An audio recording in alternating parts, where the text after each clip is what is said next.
नमस्कार दोस्तों, पीसीएस पाठशाला में आप सभी का स्वागत है। परीक्षा मंथन यूपीपीएससी प्रीलिम्स 1000 एमसीक्यू की सीरीज चल रही है। यह पूरी बुक है जो कंप्लीट कराई जा रही है।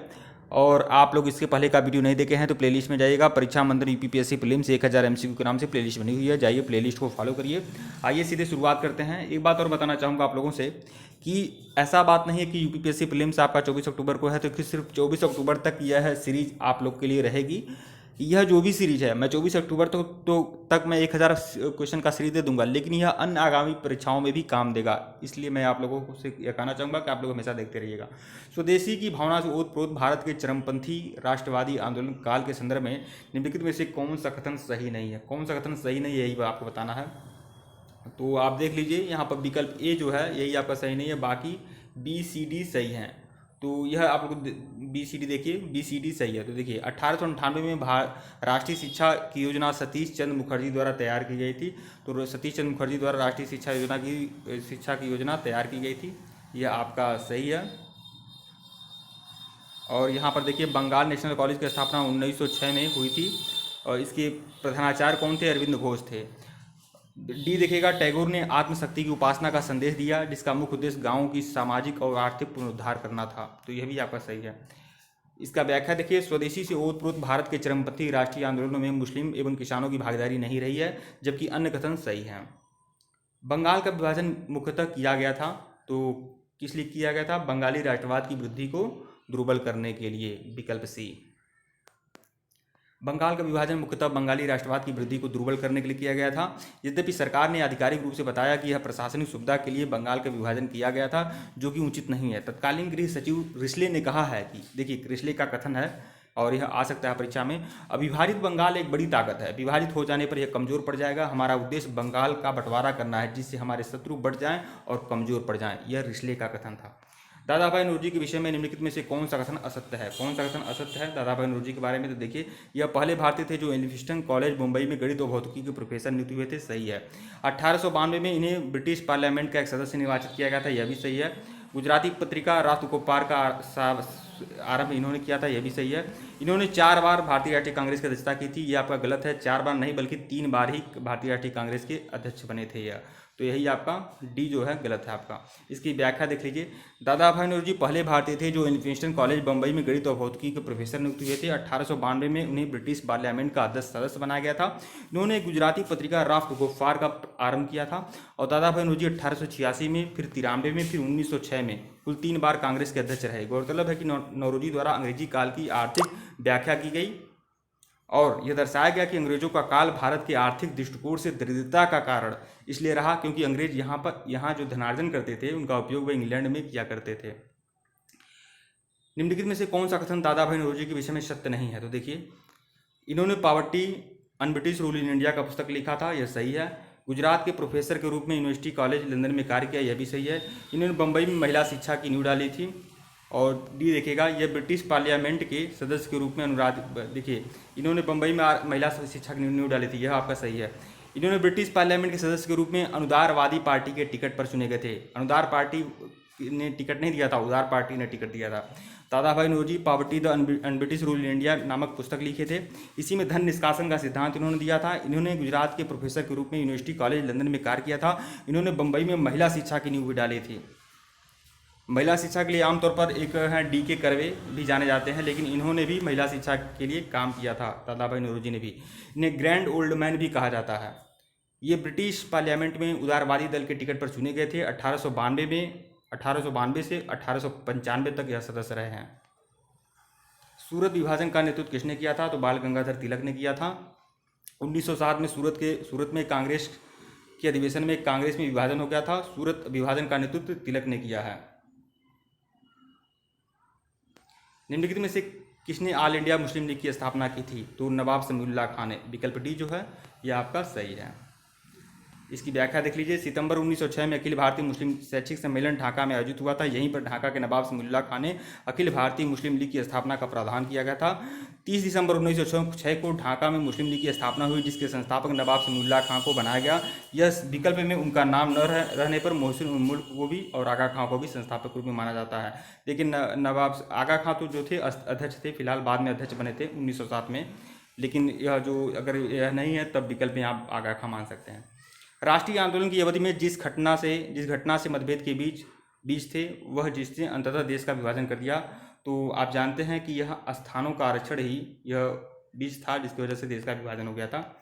1909 के अधिनियम के द्वारा विधानसभा में मुसलमानों के लिए पृथक निर्वाचन क्षेत्रों और स्थानों का आरक्षण दिया गया। इसी को सांप्रदायिक प्रतिनिधित्व प्रणाली के नाम से जाना जाता है। इसी व्यवस्था के कारण राष्ट्रीय आंदोलन की अवधि में मतभेदक के बीच थे, अंततः इसी ने देश का विभाजन कर दिया था। 1912 में जब राजधानी कलकत्ता से दिल्ली लाई गई, उस समय भारत का वायसराय कौन था? तो लॉर्ड हार्डिंग उस समय भारत का वायसराय था। विकल्प डी जो है आपका सही है। 1912 में जब राजधानी कलकत्ता से दिल्ली लाई गई, उस समय भारत का वायसराय लॉर्ड हार्डिंग था। 12 दिसंबर 1911 को ब्रिटिश सम्राट जॉर्ज पंचम के सम्मान में दिल्ली दरबार का आयोजन हुआ। यहीं पर बंगाल विभाजन रद्द करने की घोषणा हुई और भारत की राजधानी दिल्ली बनाए जाने की घोषणा हुई थी। 1912 से यह क्रियान्वित हुई थी।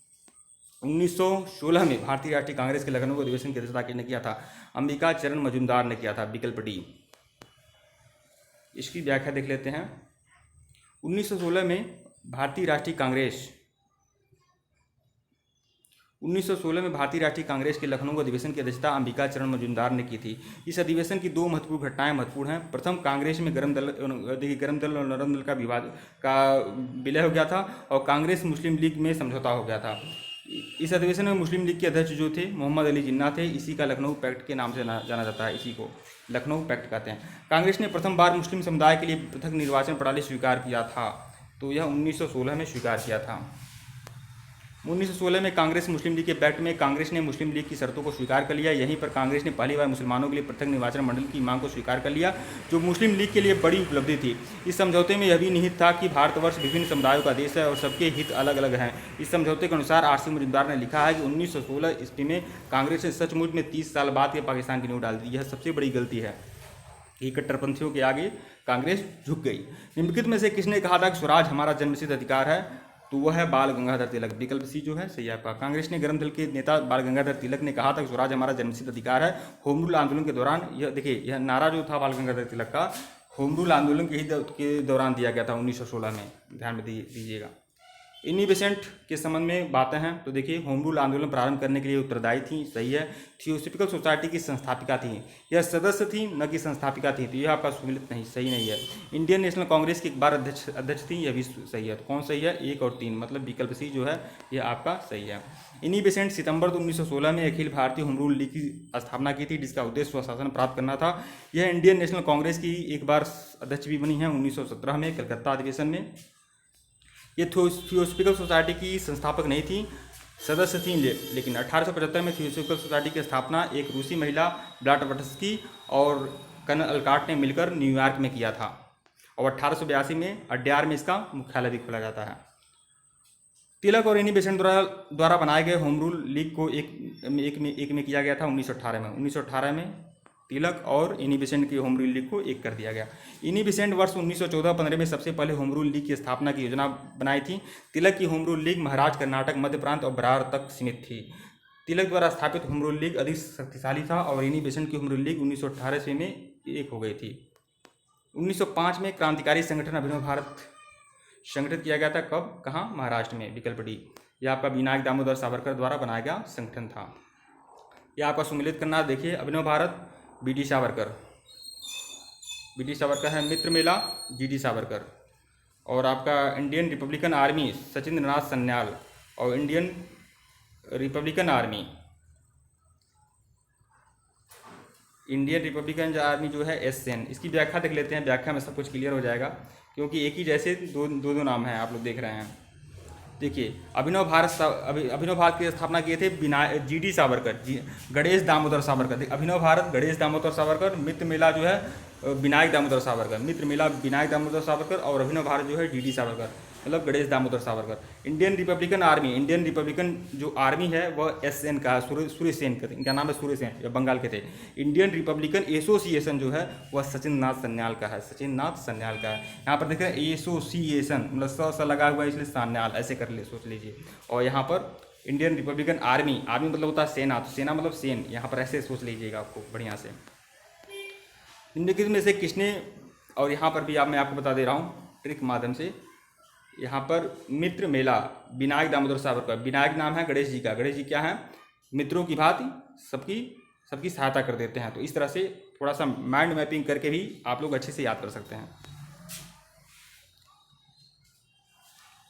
निम्नलिखित में से किसने बाहरी ब्रिटिश सरकार को केंद्रीय विधानसभा में 8 अप्रैल 1929 को बम फेंका था? तो विधानसभा में बम किसने फेंका था? भगत सिंह बटुकेश्वर दत्त ने विधानसभा में बम फेंका था। बी और बी दोनों लोग का नाम बी से शुरू हो रहा है, अंग्रेजी अक्षर के बी से, और दोनों लोगों ने 8 अप्रैल 1929 को विधानसभा में बम फेंका था खाली बेंच पर। तो भगत सिंह बटुकेश्वर दत्त इसमें शामिल थे, जबकि सैंडर्स की हत्या में भगत सिंह, सुखदेव और राजगुरु शामिल थे। तो इसलिए कन्फ्यूजन मत पालिएगा। 8 अप्रैल 1929 को भगत सिंह बटुकेश्वर दत्त ने केंद्रीय विधानसभा में बम फेंका था। वस्तुतः केंद्रीय विधानसभा की नामंजूरी के बाद सरकार ने लोक सुरक्षा विधेयक पारित कर दिया, जिससे नागरिक अधिकारों का घोर हनन होता है। बम फेंकने का उद्देश्य बाहरी सरकार को सुनाना था, अतः दोनों ने अपनी गिरफ्तारी दी थी। हिंदुस्तान रिपब्लिकन संगठन की स्थापना की गई थी, तो यह कानपुर में की गई थी। विकल्प बी जो है सही आपका।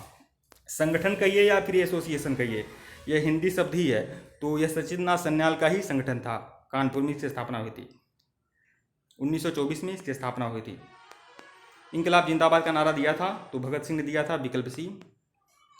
मोहम्मद इकबाल का यह इंकलाब जिंदाबाद, जो इंकलाब इनकी एक पुस्तक थी उसमें यह लिखा गया था, इंकलाब जिंदाबाद। काकोरी खड़ंज केस किस वर्ष हुआ था? तो 1925 में, 9 अगस्त 1925 को काकोरी खड़ंज केस हुआ था। इसकी व्याख्या देख लेते हैं। 9 अगस्त 1925 को हिंदुस्तान रिपब्लिकन एसोसिएशन के सदस्यों ने काकोरी रेलवे स्टेशन के पास सहारनपुर से आने वाली 8 राउंड ट्रेन सरकारी खजाने को लूट लिया था।